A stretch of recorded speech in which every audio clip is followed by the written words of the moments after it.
Hello and welcome to the Appetite for Wealth podcast. I'm joined with an incredible guest, Alleyne. Thank you for coming on, Alex. It's a great pleasure, Tom. Good to see you. Good to see you too. So I was wondering if you could give everyone a quick debrief of yourself, what you do, your business. Absolutely, more than happy to. I'll give you a bit of my life story and then run you through into the more recent updates. So I was born in the UK, grew up in the southeast. Pretty much my entire career has been spent in software sales. So when I was a bit younger at university years, I got a full scholarship studying corporate law. Realized I didn't want to be a lawyer, so I dropped out and got a job as a salesperson, which certainly was to the dismay of my mother at that time. But I was very passionate, knew I had more in the tank, so to speak, and so dropped out. Started building my career in tech sales. I've spent now over a decade in that, going from being a best-in-class salesperson.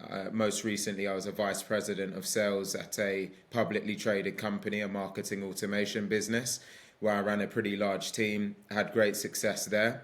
And then last year, I decided to start my entrepreneurial journey.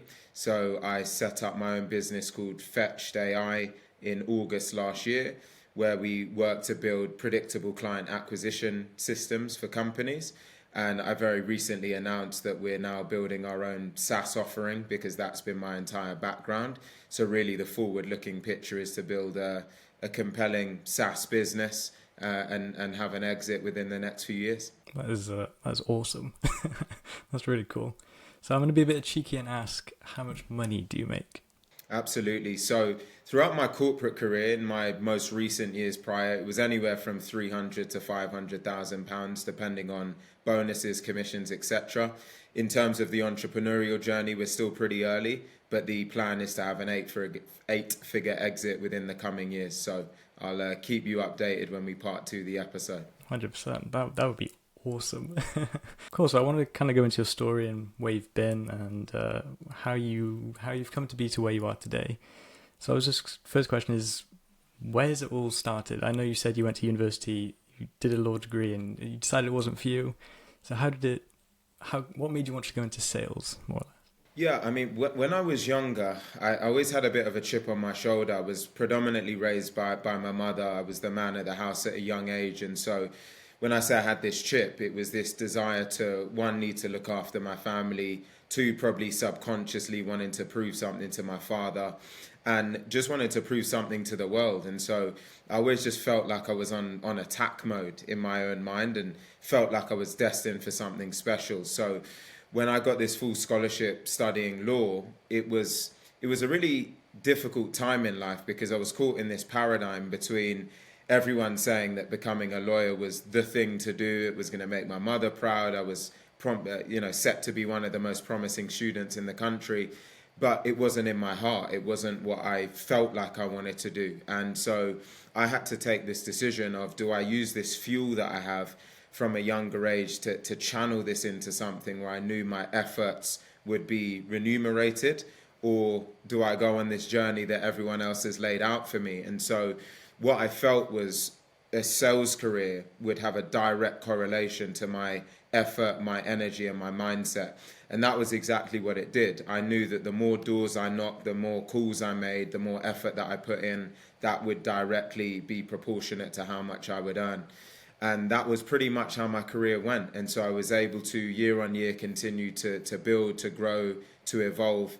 And I got to a place where, I always remember my first ever sales role. I worked for a printer and copier manufacturer. And within my first week, I set a record at the company for the most amount of appointments booked in a single day. And then I won box seat tickets to go and see Arsenal at a game. And then at that point, I knew I'd made the right decision, and that was the career choice for me. So it just seemed to worked out well. I mean, sales is definitely one of those skill sets which is just, you just can't go wrong, can you? It's yeah, that's cool. And so were there any sort of like pivotal moments in your journey, either highs or lows, which really sort of set the course for continuing and getting to where you are today?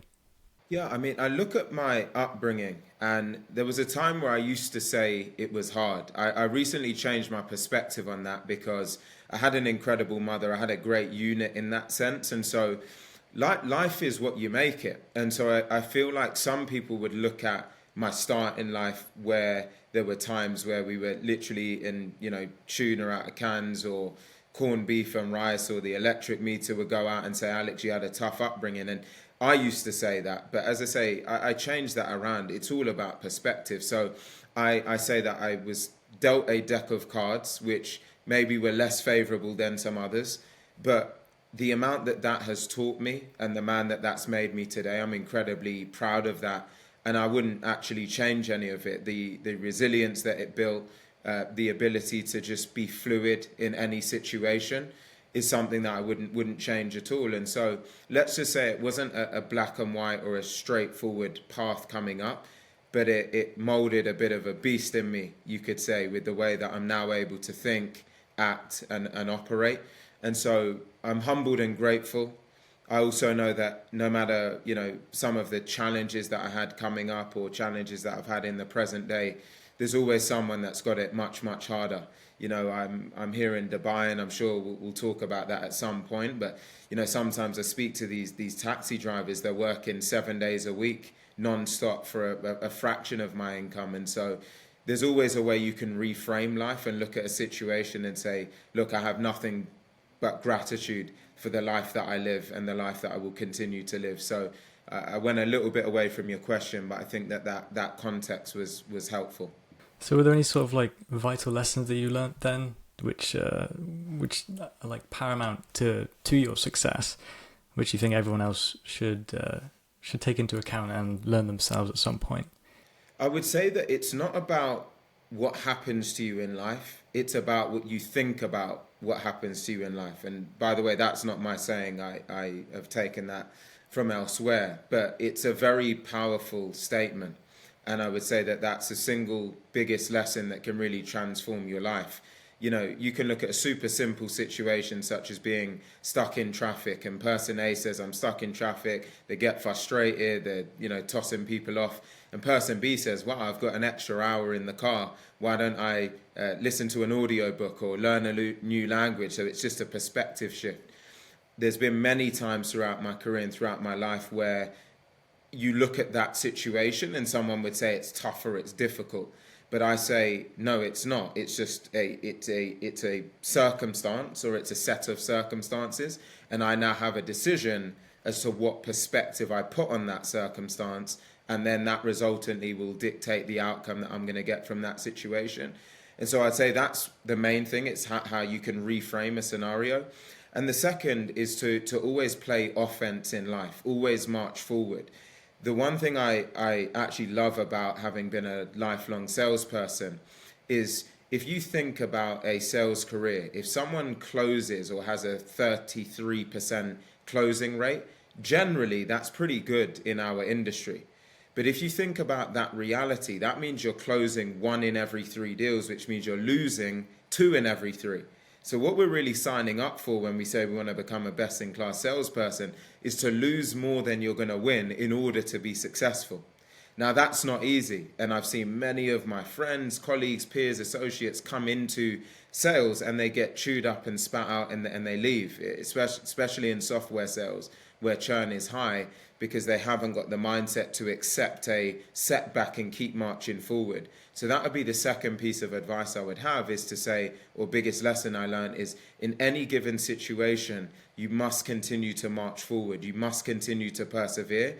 And as long as you don't ever give up, you will always get to your end state in the end. That's probably 2 of the best pieces of advice I've heard in a long time, especially the mindset shift. I think a lot of people sort of self-inflict this sort of framework in their mind that, oh, I can't do this, or they shine a negative light on it instead of flipping it around and turning it into something positive, something that they can tangibly change and make it turn into a benefit. Yeah, that was really impactful. Thank you for that. Cool. And so you obviously went to university and you decided it wasn't for you. I know a lot of people are in that sort of predicament. They see a lot of success online and they're thinking, oh, is uni the right way to go? So I was just wondering, would you advise other people in that sort of position to go to university, or would you say to take the path that you've taken? Well, I'm glad you brought this up, Tom, because I actually have a degree. Now, to give you a bit of context behind that, so I dropped out, but I made a promise to my mother because I knew it was important to her that I will get a degree once I know exactly what I want to do and once I feel the timing is right. And so a few years later, I actually went back and got a degree while I was working full time. So I have a first class degree with distinction in sales management. And the difference was, or the benefit was, that my employer paid for the degree in its entirety. And of the 3 years, I only actually had to do 1 year because of my experience that I had up and to date. The university interviewed me. They looked at my experience and they said, look, Alex, we're going to credit you for year 1 and 2. And so I only had to do the 3rd year to get the full accreditation. So the message is that there's multiple different ways to skin a cat. You can, if your objective is to get a degree, you don't necessarily have to do it in the conventional way of going from, GCSE to A level to university. Maybe you say, look, I've got a different path, but I'll get to the end state in the end. So that's one way of thinking about it. I look online and now I see there's this big rhetoric around the education system is corrupted and you shouldn't go to uni and you should just go online. I don't necessarily see it that way. I believe that you have to look at what you're doing and how it serves you and what it adds to your toolkit. What I believe university gives you is it gives you the ability to ingest information and to apply learning. And that can be very, very important even in business, right? Because we look at now, people have very short attention spans. You look at TikTok and shorts and reels and everything's about go, go, go and on to the next thing and on to the next thing. What university teaches you is to be able to, again, ingest large sums of information, distill it down into its constituent parts, and then write theory and literature to really break down your learning in a way that you can then get assessed and get an approval on. So I believe university absolutely has value. I believe it depends what you want to do. If you want to go into a medical profession, you have to do it. If you want to set up a company, you don't necessarily have to do it. But it can add some tools to your tool belt depending on how you're trying to build yourself and build your mindset and your overall approach to life. How come you decided that law wasn't for you? Was it just didn't click, or what was the incentive to not pursue it? Well, it wasn't my decision. And I say that in that I was a promising student. And so I won an award for being one of the most promising black students in the UK. And so I got awarded this scholarship as a part of that program. But with the program, you had to study law or some form of medical profession. So it wasn't my decision. And I always had a challenge with that in my own mind, because I've always been a leader, someone who is a trailblazer, someone who sets the standard, not a sheep or someone who just follows. So I was never keen on this rhetoric that because I have intelligence, this is the path I must take and this is the only path towards a certain outcome. I felt like there was, I wanted to make my own decision. And so for me, law, I had no passion for it. It wasn't anything I had an active desire for. It was something I was doing to make my family proud of me.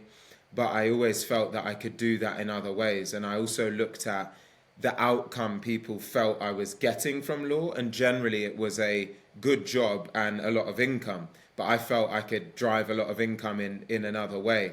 But in this world, it's showing is more than telling, right? And so I had to go and take that and show people that I could do that. Because at that time, no one believed in me.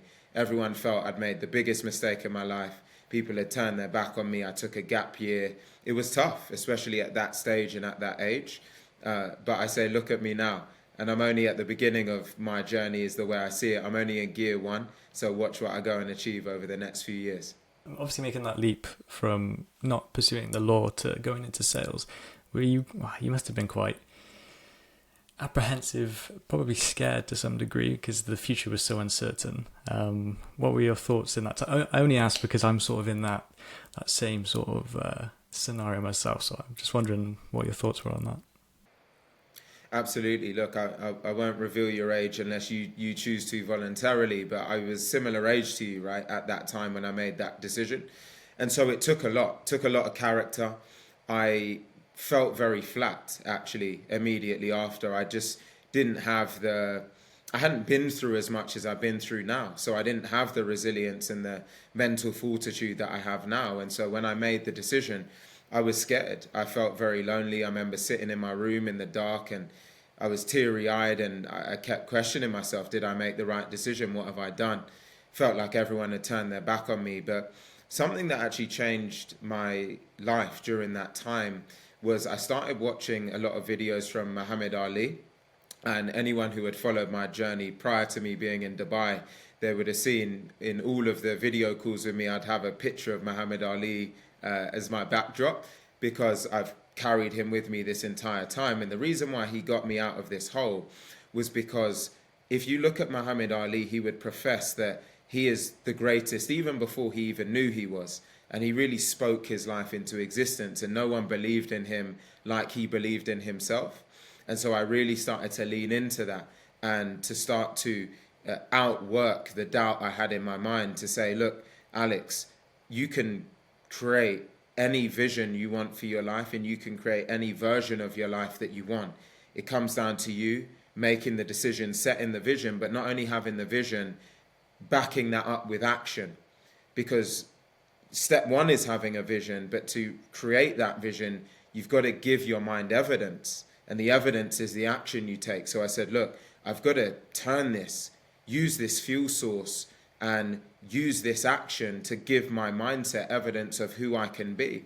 And that's exactly what I did. So I just got out there, started hustling, getting the interviews down, and I made myself undeniable. And that's been my mindset ever since.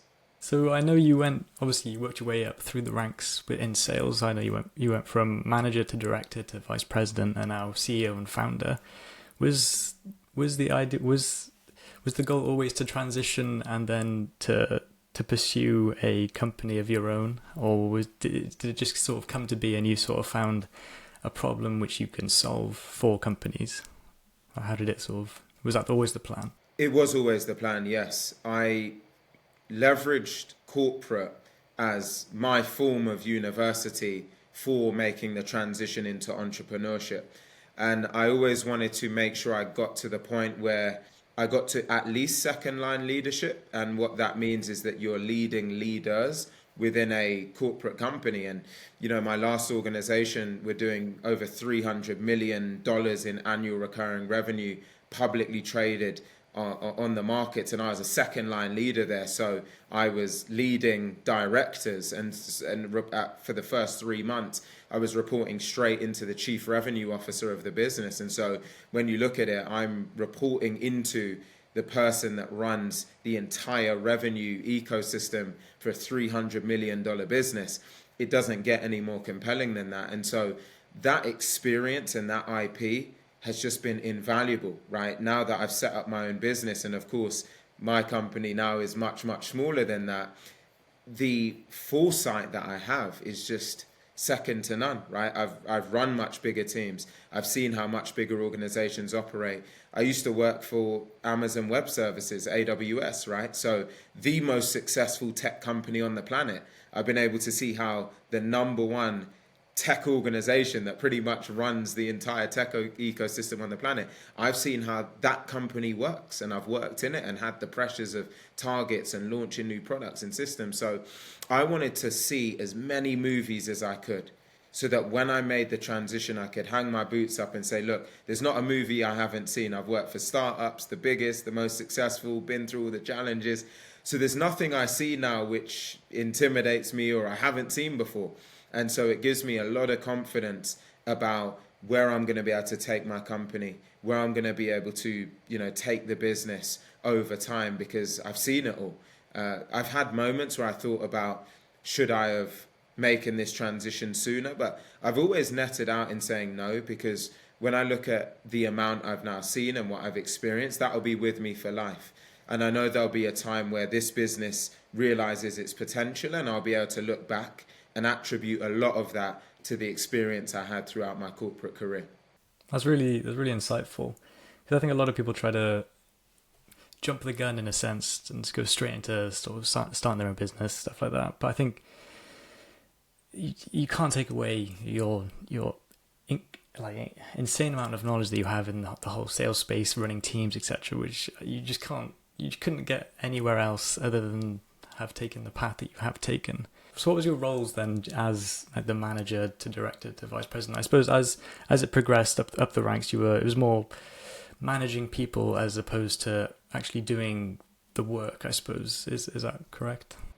Yeah, I mean, there's quite a lot of tiers within software sales. So the most entry-level role you've got is something we call an SDR or a BDR, a sales development representative or a business development representative. So that's where I started off. I call this the paying your dues role, which is really where you're booking appointments for more senior salespeople to go out and execute.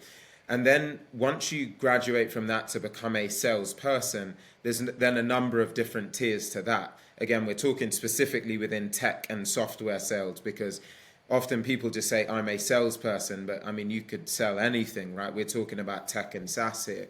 So then you've often got what we call a commercial account executive, then a mid-market, then an enterprise, then a strategic, then a global, then there's a lot of different tiers, right? And so I worked my way through all of those tiers to then become the most well-rounded individual salesperson I could become.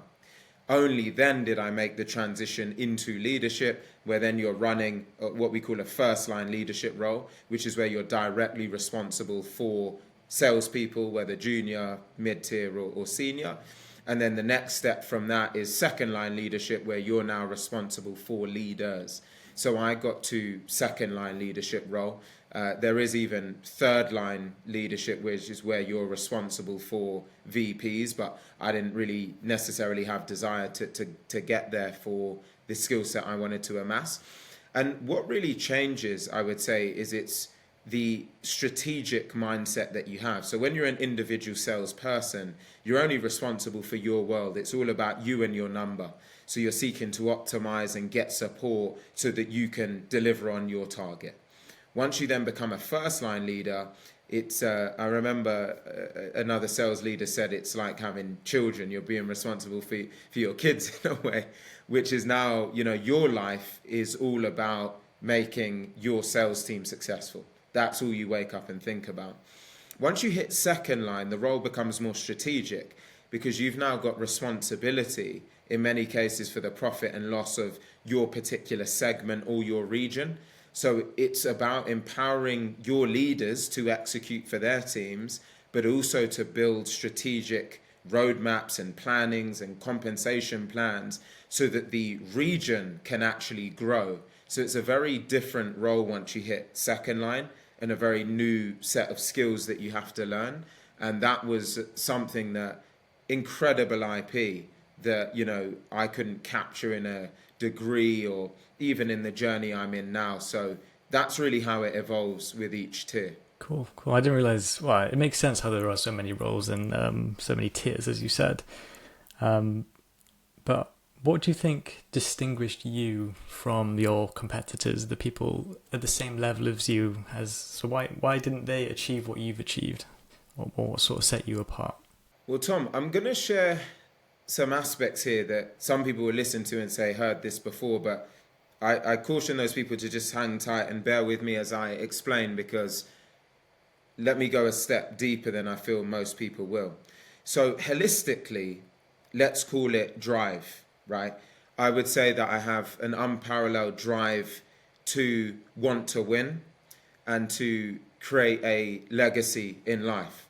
But what does that mean, right? What does that actually mean? So most people hear that and they say, well, you're hungry, you're driven, so, you're going to do more.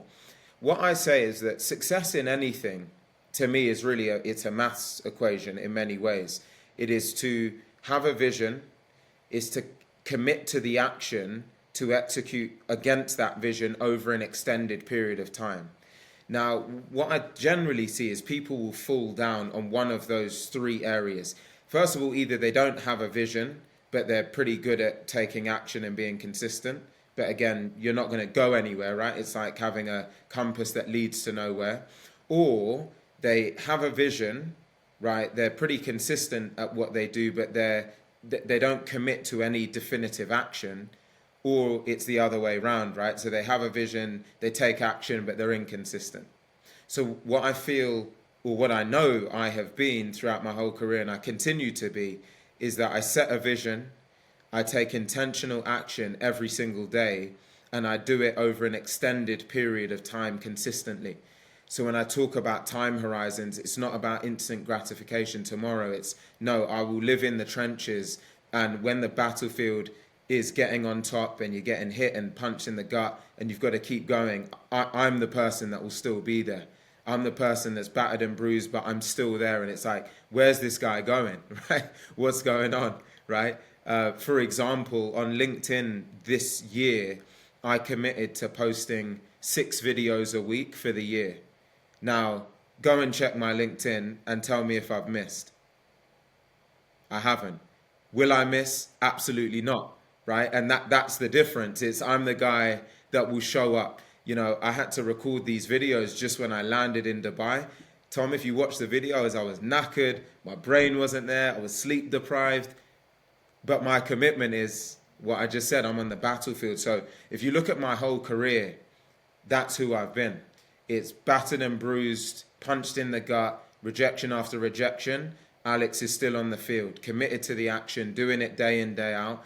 And very few people in this world are able to do that. Many people can say they will do that. Very few will be able to do that every single day when, again, battered and bruised. Would you say that's something that you've sort of built over time, or is it something that you just inherently have had the ability to do? So I'd say that life circumstances gave me the impetus, or let's say the ignition, but I've trained myself to be this way. And I believe anyone can actually train themselves to be this way. There's 2 ways I've gone about doing that. One is that I am a Stoic, and from just an identity standpoint, I've studied Stoicism. I have a Stoic coach. I've got a session with him later today. Every 2 weeks I have a session, right? So my mindset is fortified through Stoicism. But the second thing is, as we've spoken about, you've got to give your mind evidence, and it gets evidence through action. And so the actions that I take are multi-pronged. I do something every day that generally would make me uncomfortable. So for a point in life, that was just cold showers, right? It's waking up every day. There's not really a day I want to get in the cold shower, but it teaches your brain to get comfortable in discomfort. I also do Krav Maga. So I had a session not too long ago now. I mean, the heat here has not made it easy, right? And so I was taking some hits, and it was hitting me a lot more aggressively than it usually does. But again, I actually had to sit down for a second. But again, the mindset is you can sit down for a second, but you must get up and finish, no matter how you feel. So I'm constantly in situations that I'm giving my brain evidence of who I say I am. So I say that, you know, I'm a warrior. I say that I'll be on the field every single day, non-stop, that I can't be broken. But I have to take the actions to show myself that that's who I am. So that's how I built it over the years. And when you're doing that every single day, your brain saying, well, is this who you are? And then you're showing that's who you are every single day over years and years. What happens? You become that person. And that's exactly who I am today. Awesome. Yeah, no, I think a lot of people say, well, there's a lot of talk online about self-affirmations and telling yourself that you are who you say you are. But I think a lot of people miss out the evidence, as you pointed out. I think that is definitely one of the most impactful parts of the equation. And it's not just self-affirmations, it's the doing, and the evidence as well that comes with it. That's the biggest part, Tom, that I see people miss. Almost everyone's pretty good at the self-affirmations and the meditation, and they say, well, why am I not seeing the change? Why am I not growing and evolving? And it's 90% of the time it comes down to that. There's no evidence. And so they're saying these things to themselves, but they don't really believe it, right? It's like you say that I am capable of X or Y, but there's no evidence. So you don't really believe it. You're just saying words, or you're reading out words, and your subconscious is like, it's not there. What do I have to go on, right? And then when they go and take the action, they realize the action's quite tough. So they do it for a day, and then they stop. And then they still read out the affirmations, but there's even less evidence now because it actually shows you're probably a quitter. So it becomes a vicious cycle.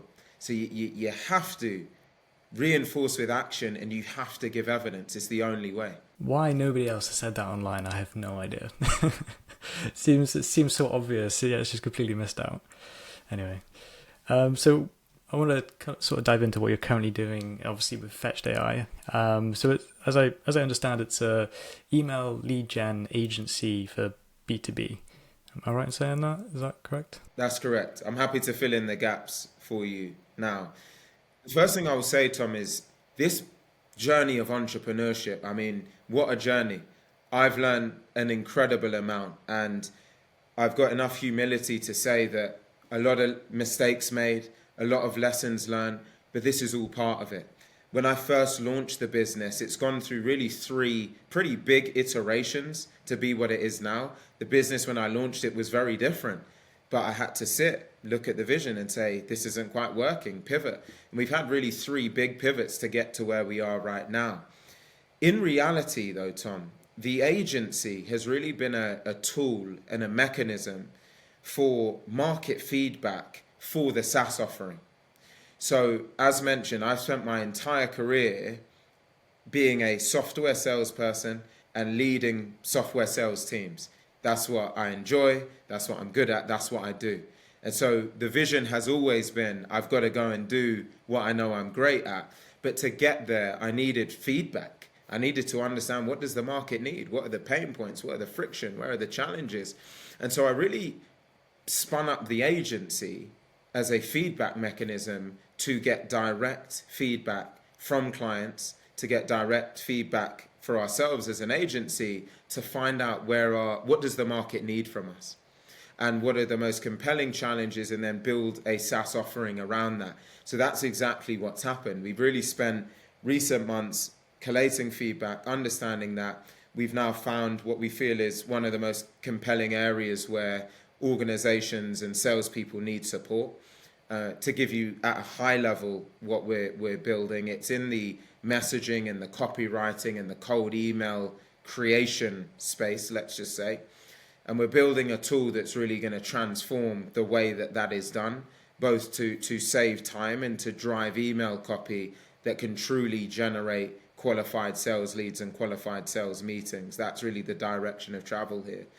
So the way we've gone about building the agency and the mindset is really different. That the goal was never actually to build a huge agency that's like crazy profitable. Well, profitable, but it's not it wasn't the end state. The end state is the SaaS offering, and that's why I say we'll have to part 2 this at some point when you see where we take this SaaS offering. Okay, I get that. So is the app going to be? It's an app, isn't it? It is an app. It's not. Is it a web app or like a? Okay. That's fair to say. So is it going to be publicly available or solely for your agency clients? So it'll be publicly available. So we'll be selling it to salespeople and sales teams. Agencies will be able to leverage it for their clients, right? So that there's really going to be 2 different plays, but ultimately it's primarily going to be targeted at salespeople and sales teams, predominantly in software sales as a starting point. But again, agencies can leverage it either to empower their clients to build their own copy, or to use in-house to produce copy at scale for their clients as well. So there'll be multiple different ways that can be leveraged. Cool. Will you be able to sort of set up email funnels within the software, or is it more just the copy, and how will it work?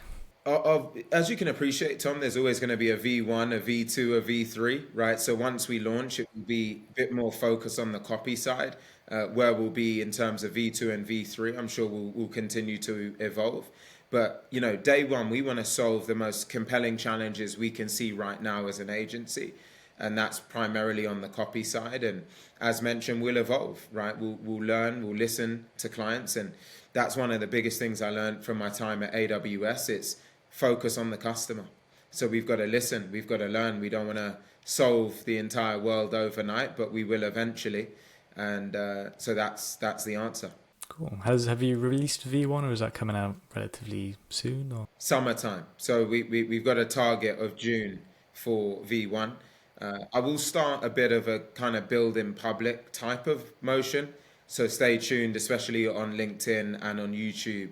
I'll start to release a bit more content as we get slightly closer to the release date. So how are you going about developing it? Do you have like an in-house dev team, or is there an external team helping you out with it? How's it? Yeah, so we brought on a CTO fairly recently who's leading the charge in that sense, and then we've got a bit of a hybrid play with dev. We've got someone we're working in partnership with, and then he's got a small team as well. So we've really, both with the CTO and also this partnership model, we've got it's kind of like a hybrid outsource / insource type of model. That's why I call it partnership, because it's an outsourced agency, but let's say we've created shared incentive so that he operates in a bit more of an in-house motion, even though ultimately they run their own company. So is there anything you're sort of working on specifically as an individual to which you're trying to improve, like maybe a skill set or just increasing your knowledge in a certain area? Is there anything specifically you're trying to improve yourself? Yeah, so I'm very passionate about combat sports. I'm also very passionate about mindset holistically as a topic, especially building resilience. So the two core areas that are a big priority for me in life right now is finalizing my Krav Maga instructor certification. So I'm currently going through the process of becoming a certified Krav Maga instructor and doing a lot of close protection training and work and getting fully accredited in the close protection space. So that will all be happening over the coming months and year or so.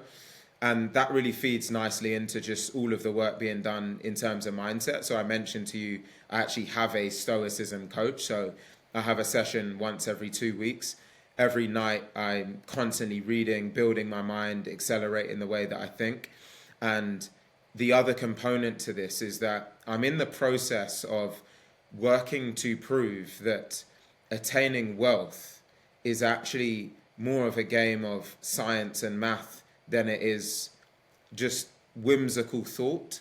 You may know people out there such as Bob Proctor and people that just talk about visualization and manifestation and these types of buzzwords. You know, I believe that anyone has the propensity to become wealthy, and that again it's more of a science than it is a question mark. But to prove that is not easy, and I don't feel anyone has been able to prove that in a way where when they talk about manifestation it can sound a bit whimsical. So I've been in essence documenting a lot of things behind the scenes, like video recording a number of different things, which at some point I'm going to release this very fascinating, like super long form video, which will basically just be stitched together vlogs over an extended period of time, which will, I believe, prove that as a pretty much exact science that you can build wealth if you follow certain principles that combine, in essence, visualization, action, and evidence. So those are some of the things that I'm thinking about right now or working on a bit more behind the scenes as an individual. Well, whenever you release that video, you have to hit me up. I'll 100% watch the whole thing. So what sort of happens in your Stoicism coaching? Like what sort of things are spoken about? Yeah.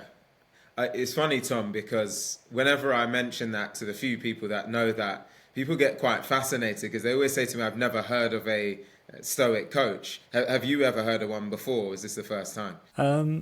It is the first time. It intrigues me. I think I can see how it would be beneficial. I'm just interested about it. Yeah, absolutely. So what we cover when we first started, because I've been doing it for quite some time now, we'd have a bit more of a focus on certain Stoic principles and truly understanding them and then working on making sure that they would show up in my day-to-day life. Now, they're a lot more focused on a review of the last 2 weeks, of what's happened during those 2 weeks, how and where I showed efficacy in aligning to Stoic principles and potentially where there were gaps or opportunities, let's just say, to be better aligned. The reality is I'm only human, right? So as much as I have been able to definitely come a very long way. Are there scenarios where I'm misaligned? Are there scenarios where I maybe get angry and frustrated, where I could have, shown a better propensity to be more aligned to being a Stoic? Absolutely. Does that happen, within those 2 weeks at a number of points? Absolutely. Like I say, I'm still on a journey myself. And so what we cover in those sessions is really a review. We break down situations, circumstances. We can talk really objectively about what's happened, what could be a more effective way of looking at those situations. And then I work to implement those things in the next 2 weeks, and we just keep doing that. And I believe, Tom, that this is a journey that never ends, which is why I'm very committed to this. It's not an end state, it's a journey. And I plan to keep this up actually for the rest of my life. It's really cool. So it's more just like a reflection of the past 2 weeks then, and just how you can improve as your mindset, how you sort of attack certain scenarios. Do you then sort of keep a track record of events and stuff to then reflect on, or is it just, I'm not sure, how does that work to know where to reflect on? Yeah, so I journal every night, every single night. So I have a log of what's happening and how I'm feeling, and then after every session, my coach, he sends me a really lengthy, detailed email actually of everything that we've spoken about in the session.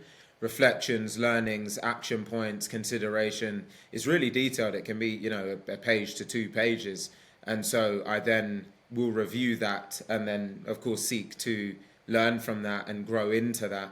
And if you can imagine, Tom, when you're doing this and to be clear, I used to do this once a week. I only pretty recently moved to bi-weekly. So if you can imagine just the amount of overall sessions we've done and the amount of collateral that we have, is pretty insane actually. One day I'll just look back on it en masse. And you combine that with my journaling, there's just so much to go on. A ton of content, ton of collateral, a lot for me to look back on. So that's how we've generally approached it today. Honestly, you don't hear a lot of people saying that they have Stoicism coaches, but I think it sounds very overlooked and very effective. So I kind of want to talk about your speciality in sales and sort of dive into how you go about thinking about it, your mindset towards it. So I'm gonna ask this first question, and that is, what do you think is the most common mistake you see entrepreneurs make in terms of sales? I'm trying to think now of just distilling it down to one. I would say that or a few. Okay, fine. Well, I'll start with, if you fail to plan, you plan to fail. Again, I didn't make up this saying, but it's the truth. So I see a number of people will come out the gates because they're fueled by something, or they are pressured by something. So they're either fueled by desire and they've got something to prove, or if it's a sales leader, they're new in a company and they need to drive impact, or again, they're pressured by something, pressured by their target, their number, so they just need to act. And they do that in so much haste that they have created no plan. And if you don't create a plan, what you don't have is a baseline or a barometer for success. So if you think about, again, you've got let's say a sales target of, my last target in my last company was $10 million in annual recurring revenue across the team. So when I joined the org, I had a ton of pressure immediately to hit that number. You're being paid a lot of money, you're new in, go. So again, a lot of people just play attack, but what I had to do was say, hey, I need a couple of weeks just to take a moment to listen, to learn, to have as many conversations around the org as I can, and then to create a plan. Because that plan consists of, what are we here to do? What are the values that are going to underpin it? How are we going to measure and define success?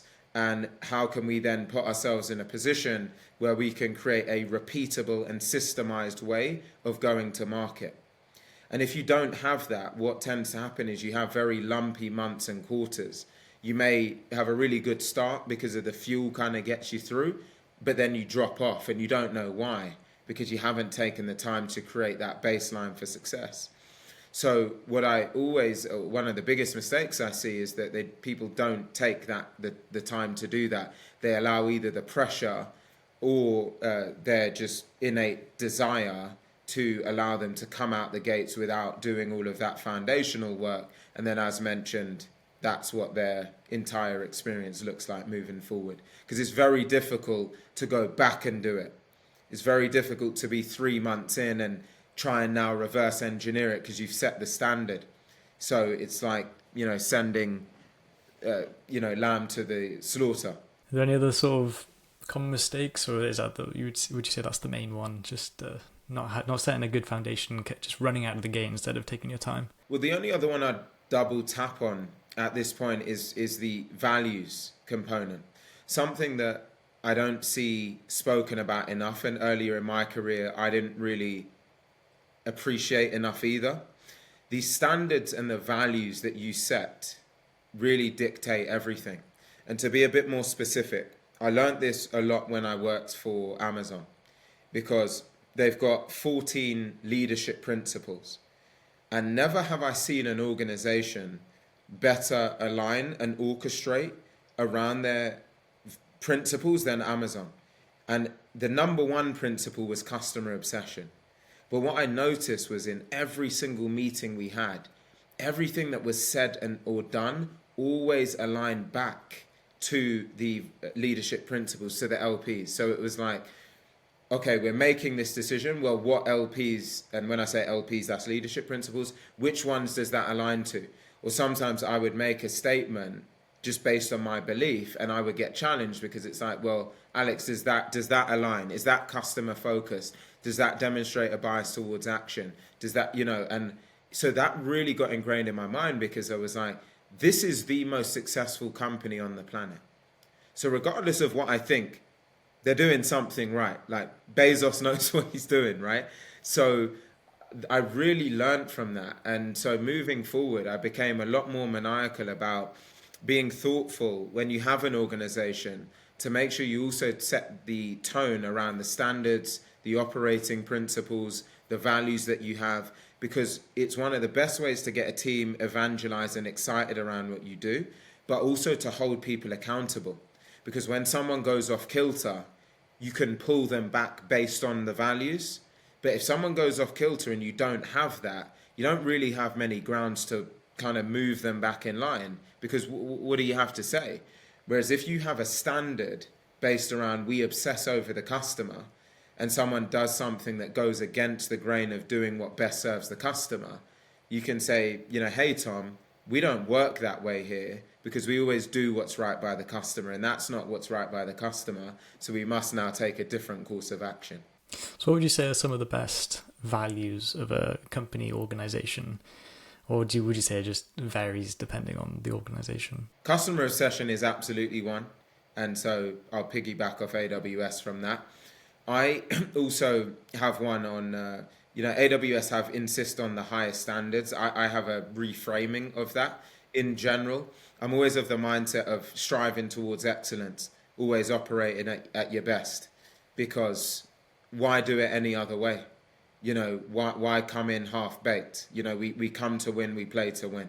So I have that type of mindset. There's another one that they have, which is having a bias towards action. So again, you can probably see a lot of my principles, some of them are piggybacked a little bit off of theirs. But, I believe that a lot of people procrastinate and they overthink. And while someone's thinking, I'm 100 calls deep. While you're thinking about what to say on the call, I've made 100 calls. So I always talk about, take action, we learn and pivot. Act, learn, refine. That general type of mindset. Another book I learned a lot from in terms of values and principles is Amp It Up by Frank Slootman. He built a company, or accelerated a company called Snowflake. They had the most successful software IPO in history. For anyone who doesn't know what an IPO is, stands for an initial public offering. And it's when a company goes from being private to public on the stock market. They had the most successful one in software history.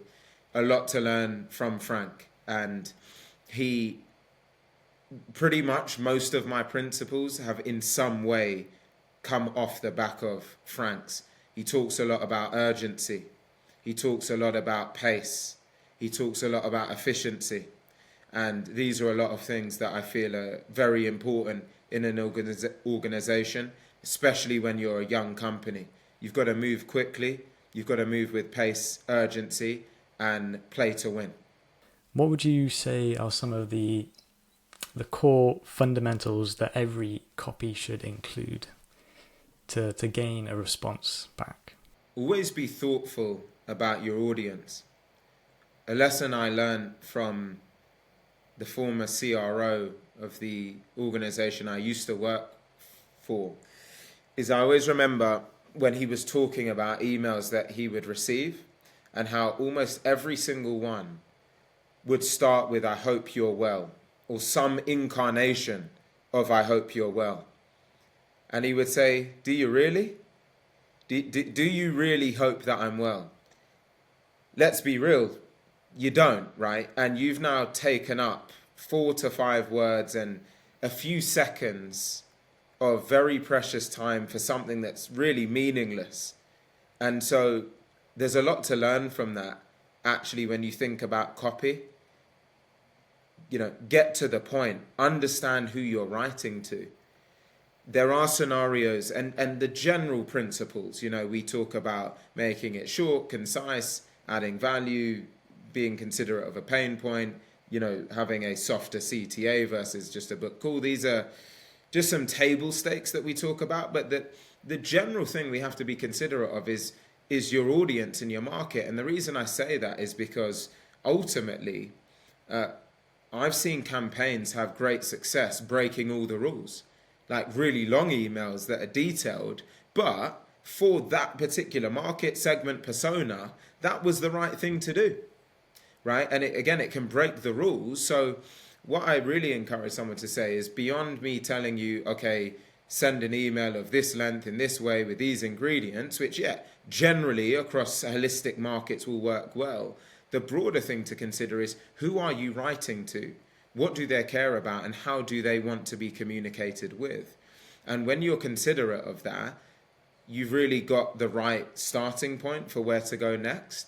Whereas when you're only thinking of the raw DNA of how to write, completely ignorant of what I've just said, you can be in trouble. And I think that's where, what Hormozi has done, Alex Hormozi, I mean, he's incredible, written some incredible books, really upped the game for the market.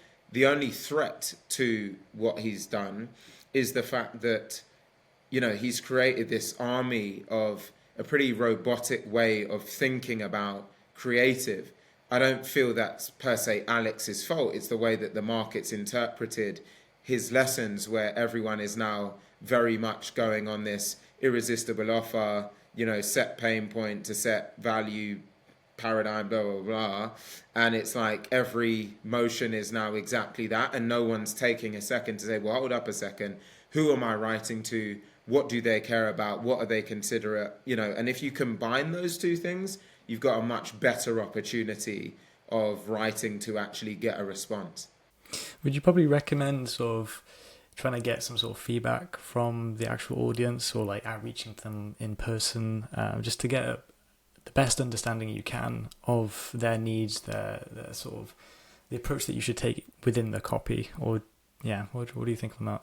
Absolutely. I often say, look at a situation and ask yourself, how much downside is there versus upside? So in what you just said, Tom, would you say there is any downside in that decision? Probably not. No, if anything, there's probably more upside, I'd say. I would argue there's zero downside and there's only potential for upside. So to me, that's an easy decision because it's a small commitment of time for high potential upside. I always look at things in boxes. Is it high time investment for high impact, or high time investment for low impact? That's something you don't want to do, right? If it's a lot of time and it's not going to take you anywhere, don't do it. If it's low time investment for high potential yield, why wouldn't you do it? And this is an example of that. Low effort, high yield potential, do it. And then from the feedback that you would gain from your audience, how would you then tailor it within the copy? Well, the way you've got to be thoughtful about it is that generally when you're writing, you want to be considerate of two core aspects. One is, what is keeping this person up at night? So goes back to what are their pain points? What are the key challenges that this person is likely managing day to day? The second component is, how can you add an outsized amount of value to their world where it just makes it literally a no-brainer that they should take you up on that offer? So it's either just extreme outsized return in value, or being able to solve for compelling challenges in that person's world. So I like to look at it as current state versus desired future state. So when you look at their world right now, either through solving challenges or adding value, how can you take them to a desired future state? And by spending that time with them to understand their current state and the desired future state, the copy really should be reflective of those two things. Here's where you are right now, here's where you want to be, and this is the mechanism that takes you there. If you combine those three aspects, you're at, you've pretty much got a winning formula on your hands. Would you say like the most impactful part of the copy is more or less just the offer itself? Without a compelling offer, you've got nothing. So we talk about deliverability. We talk about data integrity. We talk about copy. But if the offer is no good, none of those aspects or variables I just mentioned can solve for a poor offer. There's many different offers that really just with a tweak in positioning, you could turn from average to great or good to great. So it's not necessarily what you're offering or solving for, it's more the positioning. And one of the big gaps that I feel a lot of people have is not focusing enough on the outcome or the output. They have a really good focus on the features or the function of what they do, but they don't think to themselves about the outcome that the recipient wants to drive.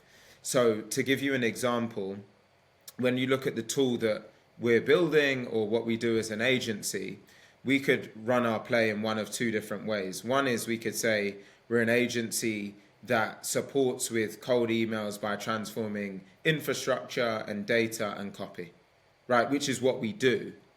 Or we can be much more focused on we're an agency that does certain things through a unique mechanism that drives more qualified leads or drives more qualified sales calls. Now, what does the recipient care about? The fact that we can solve for infrastructure and data integrity and copy, or do they want more leads and meetings, right? It's pretty obvious, right? They want the outcome. And so simply through that repositioning, you can take the exact same offer, but transform its appeal to the market. What would you say a good offer looks like then? What are the core fundamentals of a good offer?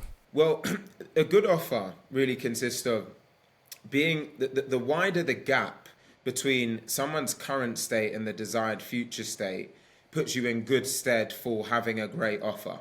So let's say, for example, there's often the categories that offers will go into, which is, can you help someone with their health, earn more revenue, relationships? These types of scenarios will always be valuable in the market. So if we looked at a weight loss offer, right, the bigger the gap in the person's perceived mind from where they are right now in physique to the desired physique will help to drive more gravitas in the offer, right? So if I weighed 300 pounds and I want nothing more in my life to weigh 150 pounds and be ripped, that in itself raises the perception of the offer, especially if you can showcase that in a faster, more efficient, more effective way or in a unique way. So that's really what creates the compelling aspect of the offer is, right, people want to do things quickly, or they want to do it in a unique way they've never seen before for it to feel that way, or they want to work with someone who's got great market or domain reputation that adds perceived value to them. So in any way that you can create these types of ingredients in your offer, you're really setting yourself up for great success.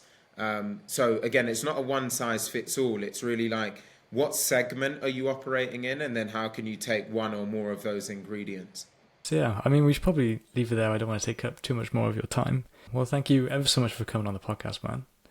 I've really, really had a very incredibly insightful conversation with you. It's a great pleasure, Tom. I really enjoyed it. And for everyone listening, something I mentioned to Tom off air, which I will reiterate because I think is a valuable lesson for everyone, is that Tom was very persistent, reached out across multiple different channels, I believe on my Twitter, my Instagram, LinkedIn, and email. And so important. I mean, he made himself undeniable, because I get a lot of podcast requests actually, mainly through LinkedIn, and most of them I haven't done, to be honest, just because of timing in life. But what Tom showed to me, it was so important for me to do this, because I needed to reciprocate the work that Tom had done. So to anyone listening, great lesson here from someone like Tom is to get after it, right? It's not about knocking the door once, knock it multiple times in different ways, and you'll always get what you're striving for in life. And so no doubt, Tom, that you will go on to achieve incredible things in your life because of the mentality you already have at this stage. And I'm very pleased that I could support you here. And as I say, I look forward to doing this again with you at some point down the line. Also, that really does mean a lot. So thank you for that. Yeah, 100%. We'll have to get a second podcast episode in at some time. Thanks again, Tom.